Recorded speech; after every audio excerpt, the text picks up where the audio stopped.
நம்ம ராசி பலன் பார்க்கல, லக்ன பலன் பார்க்குறோம். ஏன் லக்ன பலன் பார்க்குறோங்கிறதுக்கு கடந்த காலங்களில் நிறைய விளக்கங்கள் கொடுத்துருக்கேன். அதனால் இப்போ நம்ம நேரங்கிறது டைரெக்டாக நீங்கள் எந்த ராசியில் பிறந்திருந்தாலும் சரி, பொதுவாக நீங்கள் மேஷ லக்னத்தில் பிறந்தவங்களுக்கு இந்த மாதம் எப்படி இருக்குன்னு பார்க்குறோம். இந்த மாதம் பார்த்திங்கன்னா ரொம்ப ஒரு முக்கியமான விஷயம் என்னன்னா, கிரகங்களுடைய பெயர்ச்சி.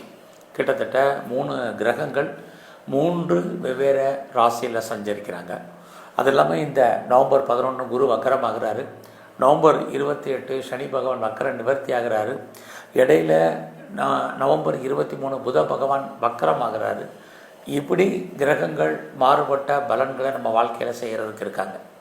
அந்த அடிப்படையில் பார்க்குற போது மேஷ லக்னத்தில் பிறந்த உங்களுக்கு இந்த மாதம் கிரகங்களால் ஏதாவது நன்மைகள் இருக்கா, அல்லது கிரகங்களால் நமக்கு ஏதாவது தாக்கங்கள் உண்டா, அதிலிருந்து மீள்வதற்கான வாய்ப்புகள் ஏதாவது இருக்கா, இதை தான் நம்ம இப்போ சுருக்கமாக பார்க்குறோம்.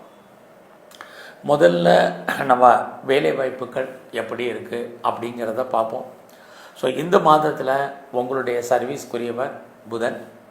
அவர் பார்த்திங்கன்னா உங்களுடைய ராசிக்கு 8ஆம் இடத்துல, உங்களுடைய லக்னத்திற்கு 8ஆம் இடத்துல இருக்கார். ஆக மேஷ லக்னத்தில் பிறந்த உங்களுக்கு இந்த மாதம் பார்த்திங்கன்னா உங்களுடைய ப்ரொஃபஷன், உங்களுடைய ஜாப், உங்களுடைய கரியருக்குரிய புத பகவான் 8ஆம் இடத்துல இருக்கிறது உங்களை பொறுத்த வரைக்கும் சுமாரான பலன். பட் அதே சமயத்தில் உங்களுடைய சர்வீஸ் ஸ்தானத்தை உங்களுடைய லக்னத்திற்கு 6ஆம் இடத்தை சனி பகவான் பார்த்துக்கிட்டே இருக்கார்.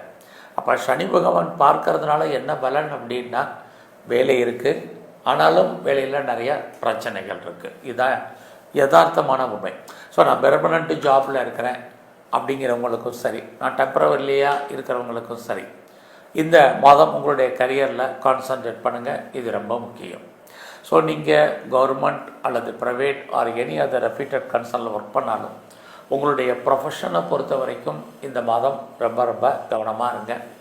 ஏன்னா உங்களுடைய லக்னத்துக்கு 6ஆம் அதிபதியான புதன் 8ஆம் இடத்துல இருக்க. அப்படி இருக்கிறது வேலையில் ஏதோ ஒரு விதத்தில் ஸ்ட்ரகிள், வெளியே சொல்ல முடியாத பிரச்சனைகள். ஒன்று, உங்களுடைய கொலீக்ஸ் உங்களுக்கு சப்போர்ட் பண்ணுறதுக்கு வாய்ப்பு குறைவு, உங்களுடைய சுப்பீரியருடைய கோஆப்ரேஷன் கிடைக்கிறதுல நிறைய தடைகள், இப்படி ஏதாவது ஒரு ப்ராப்ளம் உங்களுக்கு இந்த மாதம் வேலையில் இருந்துக்கிட்டே இருக்கும். பட் வேலை இல்லாமல் போகாது. ஏன்னா சனி பார்க்கறதுனால ஏதாவது ஒரு ஜாப், ஒன்று எனக்கு வயசாயிருச்சு அப்படிங்கிறவங்க, இது வரைக்கும் ஜாப் தேடிட்டு இருக்கிறவங்க மறுபடியும் ட்ரை பண்ணுங்கள், உங்களுக்கான வாய்ப்பு உண்டு. நான் வேலையை விட்டு வெளியே வந்துட்டு வெளியேற்றப்பட்டவங்களும் ட்ரை பண்ணுங்கள்.